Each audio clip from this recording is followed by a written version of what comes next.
मित्रों, दुनिया में बहुत सारी बातें ऐसी होती हैं जिन पर कभी कोई विश्वास नहीं कर सकता। एक सामान्य बुद्धि का व्यक्ति कभी इन रहस्यों को समझ नहीं सकता।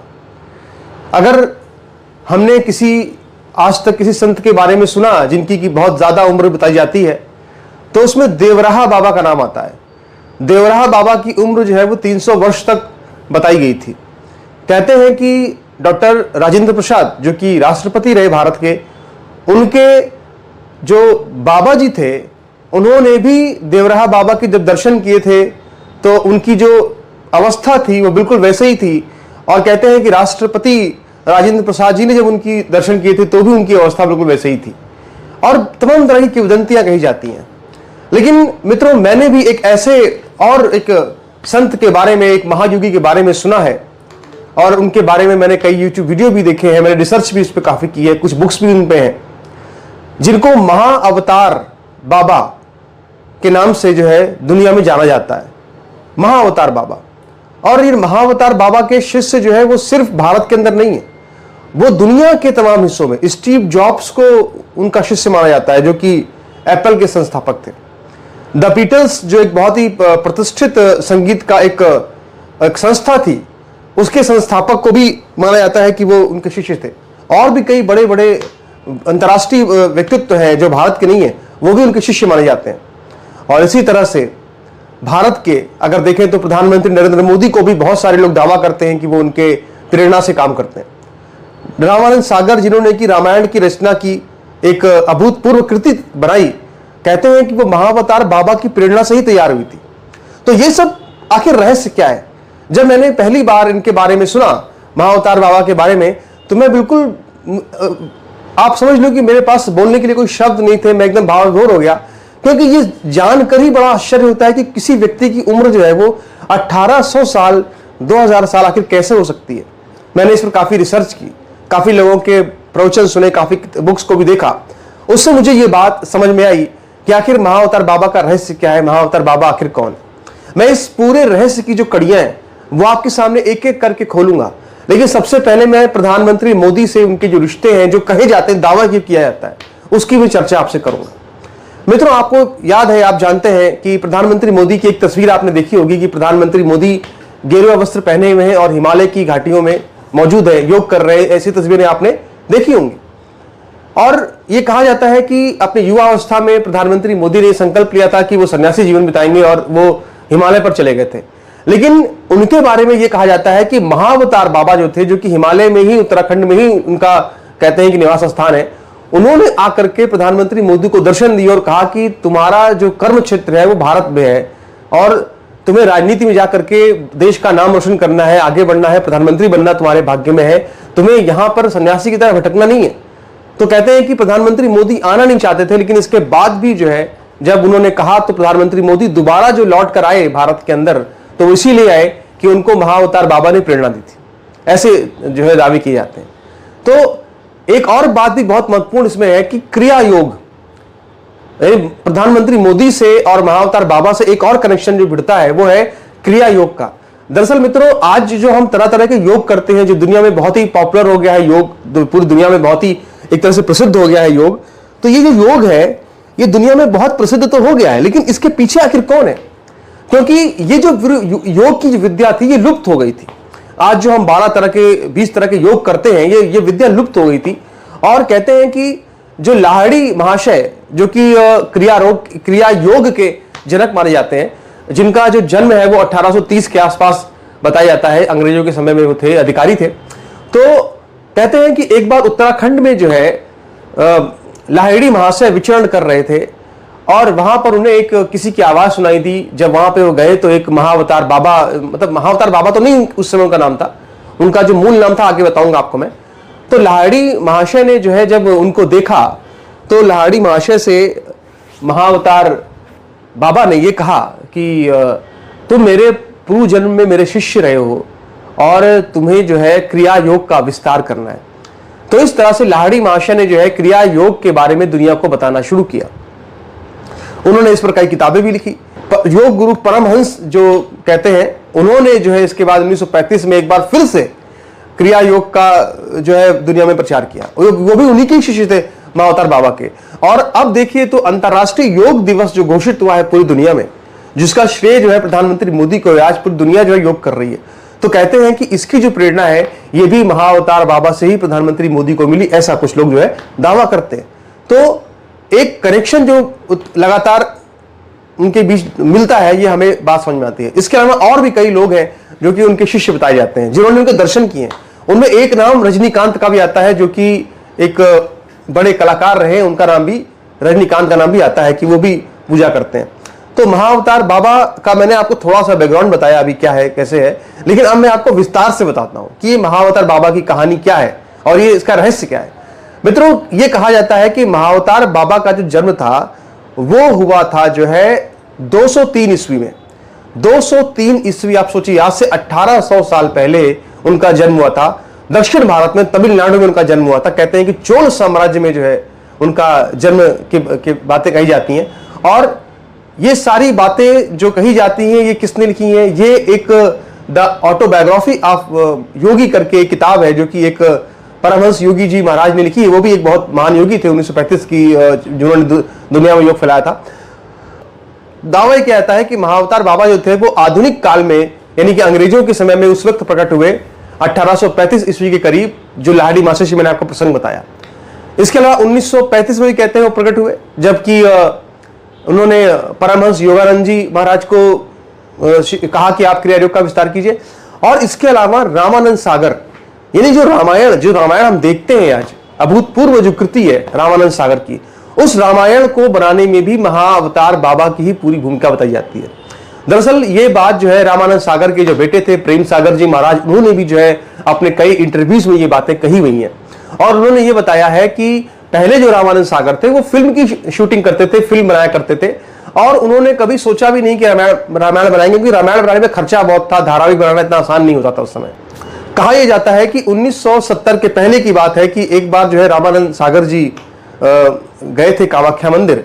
तो वहां पर एक लड़की उनके पास आती है, उनसे कहती है कि आपको अंदर एक बाबा बुला रहे हैं। तो जब रामानंद सागर जी उन बाबा के पास जाते हैं और बाबा को देखते हैं तो बाबा उनसे कुछ नहीं बोलते। रामानंद सागर जी उनसे पूछते हैं हाथ जोड़ के, बाबा जी क्या आदेश है, तो भी उनसे वो बाबा जी कुछ नहीं बोलते हैं। तो इसके बाद वहां से वो चले आते हैं। इसके बाद कहते हैं कि 1970 में एक शूटिंग हो रही थी उत्तराखंड में, और उत्तराखंड की पहाड़ियों में एक शूटिंग हो रही थी, और वहां पे बहुत ज्यादा एक तूफान आया। तो उस तूफान के बाद जो है वो रामानंद सागर और उनकी टीम जो है वो ढूंढते हुए एक ऐसी कुटिया में गई जो किसी संत की कुटिया थी। और जब वहां पे वो गए अंदर तो पहले तो भगा दिया संत ने उनको, जो मुनि थे उन्होंने भगा दिया। लेकिन जब उनको जानकारी मिली कि रामानंद सागर जी हैं तो उन्होंने उनके हाव भाव बदल गए और उन्होंने तुरंत उनको अंदर बुलाया रामानंद सागर जी को और उनकी पूरी टीम को। उनको काढ़ा वगैरह दिया पीने के लिए। और कहते हैं कि उसी समय वहां पे साधुओं की एक टोली भी आई अंदर, और उन साधुओं की टोली ने रामानंद सागर जी से यह बताया कि आपको रामायण बनानी है, और ये रामायण जो आपको बनानी है ये आपको एक कार्य दिया गया है, ये ईश्वरीय कार्य है, ये एक दिव्य कार्य है जो आपके हाथों से ईश्वर संपन्न कराना चाहता है, आपको कार्य करना है। उन्होंने उसी समय ये बताया साधुओं ने उनको कि आपको कामाख्या मंदिर में जो आपको बाबा जी मिले थे, जिन्होंने आपसे कुछ कहा नहीं था, वो बाबा जी जो थे वो महाअवतार बाबा जी थे, और उन्होंने आपको एक तरह से ये प्रेरणा दी है कि आपको रामायण बनाना है। तो कहते हैं कि इसके बाद ऐसा एक और भी बातें कही जाती हैं कि जो रामायण सीरियल जब बन रहा था तो रामानंद सागर जी ने कहा कि आखिर मैं कैसे बनाऊंगा ये सीरियल, इतना बड़ा सीरियल कैसे बन पाएगा, धारावाहिक बनाना आसान नहीं होता, एक घंटे के कितने एपिसोड बनेंगे। तो उस समय एक जो है महाअवतार बाबा उनके स्वप्न में आए और कहा रामानंद सागर जी से कि भाई आप इसको बनाइए, आपके सारे कार्य पूर्ण होंगे, ईश्वर आपकी सहायता करेगा और आपके सारे जो रुकावटें आपकी दूर होती चली जाएंगी। तो उन्होंने इसके बाद कहा, स्वप्न में जब महाअवतार बाबा ने ये बात कही तो उनको फिर से वही स्मरण आया कि 1970 में किस तरह से महाअवतार बाबा ने जो है उनको दर्शन दिए थे। तो ये भी इसके बाद जानकारी मिली कि बद्रीनाथ में जो आरती होती है, बद्रीनाथ की आरती में जो है महाअवतार बाबा हमेशा उपस्थित रहते हैं, वो एक बार आते हैं वहां पे। तो रामानंद सागर जी जो है वो बद्रीनाथ की जो आरती थी उसमें भी गए थे, तो वहां पर भी जो है उनको दर्शन हुए थे। और वहां फिर उन्होंने ये कहा था कि तुम रामायण बनाओ, इसी से जो है लोक कल्याण होगा, तो ये तुम्हारे राष्ट्र के लिए और तुम्हारे सबके लिए जो है हितकारी है। तो इसके बाद फिर रामायण बनाने की भूमिका शुरू होती है। और आप देखिए मित्रों कि कितनी बड़ी बात है कि जो आज हम पूरा भारत देख रहे हैं, आज प्रधानमंत्री मोदी अगर देश के प्रधानमंत्री हैं, अगर आज योगी जी के बारे में चर्चा हो रही है कि वो देश के प्रधानमंत्री बनेंगे, अगर आज भारत में बीजेपी की सरकार चल रही है, अगर हिंदुत्व की सरकार अगर हम माने चल रही है, हिंदू राष्ट्र की बात जो करती है, तो आप सोचिए कि इसमें रामायण की भूमिका कितनी बड़ी है। रामानंद सागर ने जो है जब रामायण बनाई तो उस समय जय श्री राम का नारा निकला। वही जय श्री राम का नारा जो है आज हिंदुत्व का सबसे बड़ा नारा है।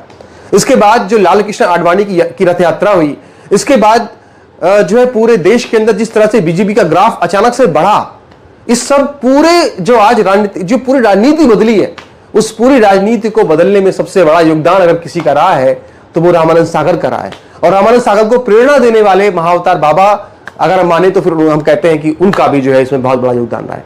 यानी अगर हम देखें तो एक ऐसा संत, एक ऐसा महायोगी जो 1800 साल से इस धरती पर इसलिए मौजूद है कि भारत का कल्याण वो देखना चाहता है, भारत को महान वो देखना चाहता है, जिसने कि तमाम झंझावात देखे होंगे, तमाम राजा आए महाराजा आए चले गए, सदियां बीत गई, लेकिन वो आज भी जीवित है। तो अब सवाल ये उठता है कि आखिर वो आज भी जीवित कैसे है।